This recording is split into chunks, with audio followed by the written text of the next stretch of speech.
Indian foreign secretary विनय मोहन इस हफ्ते बांग्लादेश आ रहे हैं और उनके बांग्लादेश आने का मकसद असल में यह है कि वो इनवाइट करना चाहते हैं शेख हसीना को इंडिया आने के लिए। अच्छा, विनय मोहन ने वैसे आना 20 अप्रैल को था, लेकिन 20 अप्रैल की जगह पर वो आ रहे हैं मई के अंदर। तो ये जो इतने दिनों का गैप है, इसका कोई इंडिया ने रीजन नहीं बताया। उन्होंने सिर्फ इतना कहा कि due to some unavoidable reasons Vinay Mohan का जो दौरा है वो कैंसिल हो गया। लास्ट टाइम जब उन्होंने अप्रैल में नहीं आना था तो उन्होंने ये कहकर दौरा कैंसिल किया कि due to some unavoidable reasons. लेकिन असल में इसका एक मकसद है। ये जो डिले हुई है इसके पीछे एक मकसद है जो कि अभी थोड़ी देर में आपको बताता हूँ। ये वही मकसद है जिस मकसद के तहत शेख हसीना का खुद का इंडिया का जो टूर है वो डिले हुआ है। शेख हसीना ने इंडिया जाना था जून के अंदर। जून का जो लेटर हाफ है, यानी सेकंड हाफ जो जून का है, उसके अंदर पहले इन्होंने जाना था इंडिया।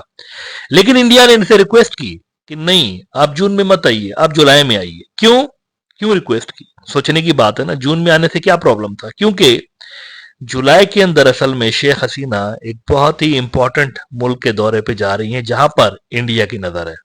इंडिया ये देखना चाहता है, असल में ज्यादा क्लियरिटी होगी इंडिया के पास जुलाई के अंदर के उस मुल्क के साथ बांग्लादेश के क्या क्या एग्रीमेंट्स हो रहे हैं। और वो मुल्क है चाइना।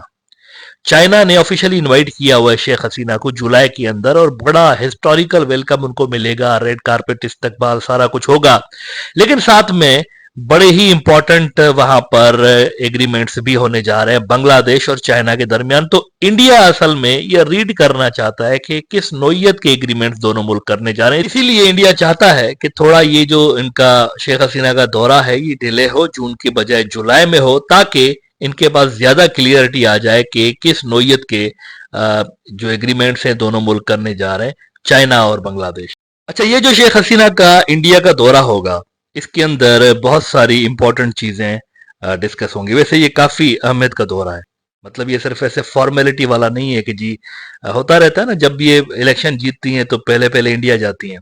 तो ये उस तरह का नहीं है, इसमें काफी सारी चीजें एजेंडा पे हैं। अभी तक जो सोर्सेज के हवाले से चीजें पता चली हैं वो यही है, और बांग्लादेशी मीडिया भी रिपोर्ट कर रहा है इस हवाले से कि इसमें काफी सारी चीजें डिस्कस होंगी। सबसे इंपॉर्टेंट चीज जो इसमें डिस्कस होने जा रही है वो ये है कि इंडिया को आपत्ति है कि ये जो तीस्ता रिवर के हवाले से एक प्रोजेक्ट चाइना ने लिया हुआ है, तो इंडिया चाहता है ये ना हो। ये जो प्रोजेक्ट है ना, तीस्ता से चाइना को दूर रखा जाए, ये इंडिया जो है वो फरमाइश करने जा रहा है शेख हसीना के साथ। अब वो मानेगी नहीं मानेगी, दैट वी नीड टू सी। लेकिन ये वाली जो चीज है वो डिस्कस होगी इस दौरे के अंदर। बांग्लादेश का एक बड़ा न्यूज आउटलेट है प्रथमालो, इन्होंने रिपोर्ट किया है कि Indian foreign secretary due Wednesday, the Indian external affairs secretary Vinay Mohan Kotra will arrive in Dhaka on a 2-day visit on Wednesday evening to discuss various issues that include finalizing the schedule of Prime Minister Sheikh Hasina's visit to New Delhi. इसके अंदर आप जरा ये देखिए, diplomatic sources hinted an issue on a bigger plan centering Tista River may also arise during the meeting as talks are making the rounds over undertaking a project on Tista financed by China. India is also in a discomfort zone due to China's project transboundary Tista River. Meanwhile, Chinese President Xi Jinping has invited Prime Minister Sheikh Hasina to visit Beijing in July. Dhaka, however, sent a message to New Delhi that her first bilateral visit would be to India after taking office following the 12th parliament elections. कैसी अजीब बात है वैसे कि उनको जो invitation आई है वो चाइना से आई है, लेकिन शेख हसीना कह रही है इंडिया को कि नहीं, आप कुछ इस तरह का प्लान बनाए कि मेरा जो फर्स्ट विजिट है वो इंडिया की तरफ। वो सिंबॉलिक होता है, वैसे इसकी कोई खास इसका फर्क नहीं पड़ता कि पहले कहाँ जा रहे हैं तो दूसरे नंबर पे कहाँ जा रहे हैं, लेकिन ये सिंबॉलिक होता है। इससे पॉलिटिकल टाइज का पता चलता है कि आपके पॉलिटिकल टाइज उस मुल्क के साथ कितने स्ट्रांग है। तो ये वहां पर होने जा रहा है, तीस्ता का मसला वहां पर होगा। अच्छा, मोदी ने उनको इनवाइट किया है और इंटरेस्टिंग बात यह है कि इलेक्शन का रिजल्ट अनाउंस होने से पहले ही मोदी ने उनको इनवाइट कर दिया कि आप आइए जुलाई के अंदर। इलेक्शंस का रिजल्ट जो है वो अभी अनाउंस होना बाकी है, ये जीतेंगे कोई और जीतेगा ये भी क्लियर नहीं है, लेकिन उन्होंने पहले से ही इनवाइट उनको भेज दिया है। देखे ना, पॉसिबिलिटी तो है ना कि वहां पर राहुल गांधी वालों की सरकार बन जाए, ये भी तो हो सकता है ना। लेकिन मोदी ने पहले ही उनको इनवाइट किया हुआ है कि आप जुलाई के अंदर आ जाइए। हो सकता है कि ये वहां पर जाए और जुलाई के अंदर वहां पर प्राइम मिनिस्टर ही दूसरा बैठा हुआ, ऐसा भी पॉसिबल है। लेकिन एनीवे, फ्यूचर में क्या क्या मोदी अगर सेकंड टाइम में जीतता है, फर्ज करें थर्ड टर्म उसको मिल जाता है, तो कौन कौन से ऐसे प्रोजेक्ट्स हैं जिस पे बांग्लादेश को नजर रखने की जरूरत है, ये बड़ा इंपॉर्टेंट सवाल है। एक कॉरिडोर ऐसा है जिस पे मोदी के थर्ड टर्म में हो सकता है कि इंडिया बांग्लादेश से कहे कि आप इस पे थोड़ा सा काम करने की हमें इजाजत दें और इस पे जरा एग्री हो जाए।